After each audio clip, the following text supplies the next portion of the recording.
Ypatinga vardo diena. Stebuklingame slėnyje, kur žydi ievos, o nuo jų svaigaus kvapų alsta net bitės, gimė mažutė, simpatiška fėja. Suaugusios fėjos ūpavo ją savo glėbiuose ir džiaugėsi jos grožiu. Kol kas visi vadino ją meilute ir laukė ženklo, kuris bylotų, kuo ši mažylė yra ypatinga, kad fėjų karalienė galėtų suteikti jai vardą. Kai meilutė paaugo, vieną rytą ant jos palangės nutūpė balandis. Snape jis turėjo kvietimą į puotą. Mažylė labai nudžiugo, nesuprato, kad tai bus ypatinga puota.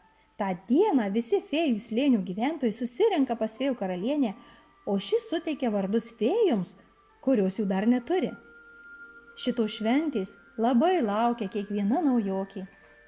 Po tos rytą mažylė nubudo anksti. Nubraukė nuo akių baltas kaip javų žiedai garbanas, atsisėdo laimingą lovelę ir pasirąžė. Tik staiga pajuto, kad kažkas ne taip. Jos rankelės tiesėsi, bet sparneliai buvo nulinkę ir ji negalėjo jų pajudinti. Kodėl aš nejaučiu sparnelių? Sunerimo fėja. Sukaupusi visas jėgas, ji bandė sparnelius pakelti ir jie suplasnoti.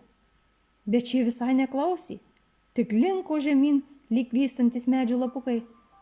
Fėjukiniai juokais įsigandų.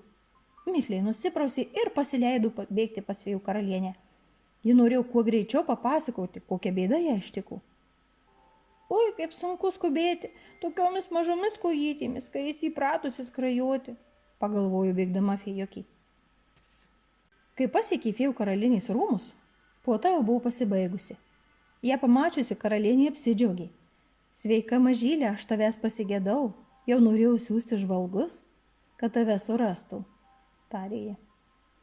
Aš labai atsiprašau, bet man nelaimė nutiko, štai žiūrėkite. Vos atgaudama kvapą, tarė mažylė ir pabandė kilstelti sparnelį. Taip, mįslingai nutiesė karalienė, čia burtai nepadės, tau reikalinga kita pagalba. Manau, padėti galėtų sena žiniuonė Kvansa. Štai pas ją tave ir nuneš mano drakonas. Bet pasakyk, koks mano vardas, kurį šiandien turėjau gauti? Ar aš jau pavėlavau? Nuliūdo mažyliai. Vardas niekur nedings. Po viešnagės pas Kvansą mes ir sužinosime, kaip tave vadinti. Tik neliūdėk, viskas bus gerai, nusišypsojo karalienė.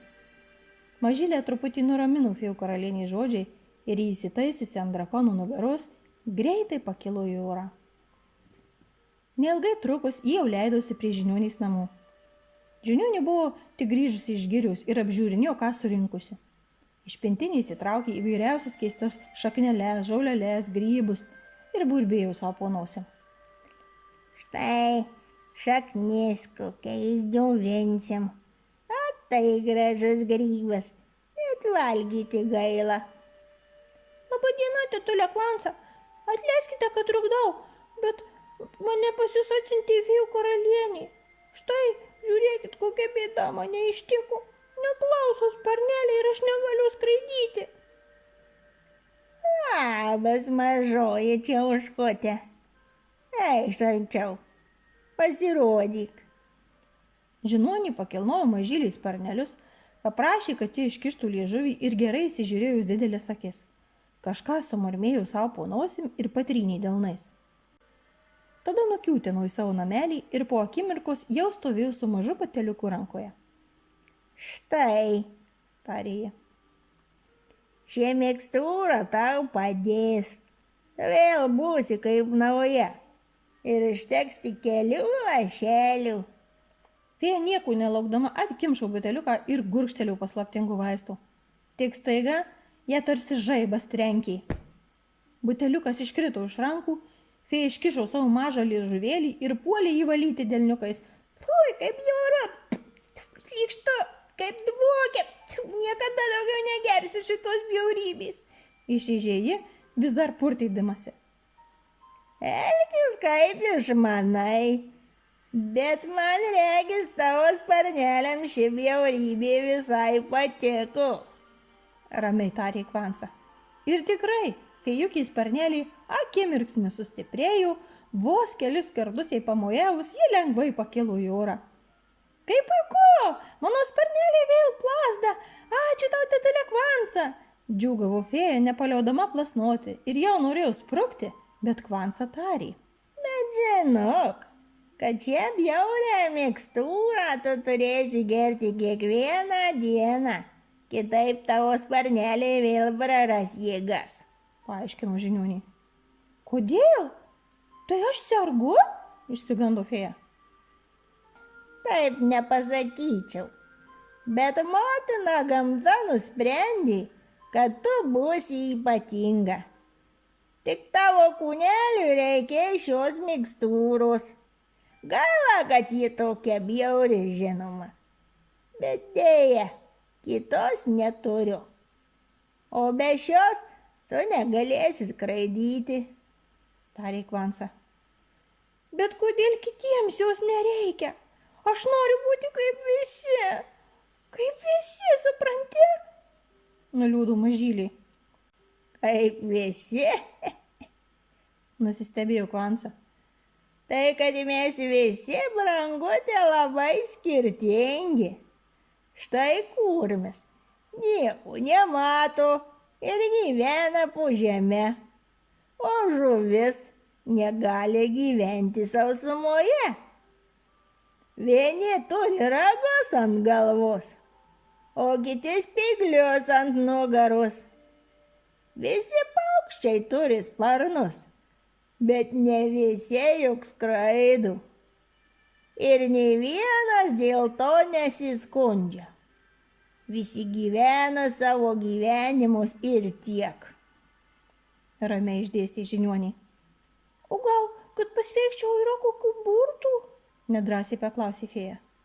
Kartais net magijos pasaulyje nutinka tokie dalykai, kur gamta pasirodo stipresnė už bet kokius abrakadabra. Tik reikia stebėti siunčiamus ženklus ir priimti jos dovanas. Mįslingai paaiškino Kvansa. Fėja įsiklausė, pasižiūrėjo po savo pasveikusius sparnelius ir susigėdo. Pakėlė buteliuką nuo žemės, apžiūrėjo jį, atsiduso ir pamatė, kad visa mikstūra išsiliejusi. Aš atsiprašau, juk tikrai, juk aš vėl skraidau, pasakė jį liūdnai. Žiniuonė tik palingavo galvą ir atnešė kitą, pilnutėlį neskanios, bet fėjų sparneliams labai tinkamos mikstūros. Mažyliai padėkojo, suplasnojo sparnelis ir nuskrido pas fėjų karalienę, kuri nekantriai jos laukė. Štai, mažyliai parodė karalienei buteliuką. Kvansa man davė šios bjaurios mikstūros. Ji tokia bjauri, kad jums geriau jos net neuostyti, tarė fėja. Svarbiausia, kad gali skraidyti, o skonis nesvarbu, nusišypsojo karalienei. Tai ar jūs jau supratot, koks mano vardas? Nekantraudama paklausė mažyliai. O taip, tavo vardas bus Cukrytė, tarė karalienė. Cukrytė, koks jis mielas, man jis labai patinka, nudžiugo mažyliai. Ačiū tau, ačiū karalienė. Ir jis tau labai tinka, nes esi be galo miela, patikino karalienė. Cukrytė 100 kartų pakartojo žodelį ačiū, o fėjų karalienė tada pasakė. Nenorėk būti kaip visi, būk savimi ir būk tokia, kokia gimei.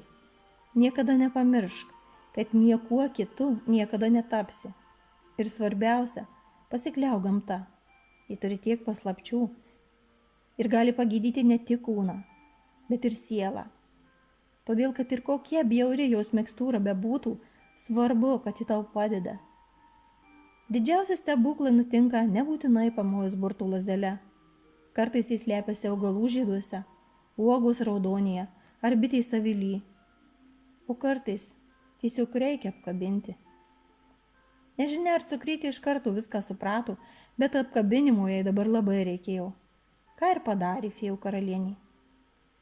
Štai taip, liūdnai prasidėjęs rytas tapo labai ypatinga vardo diena.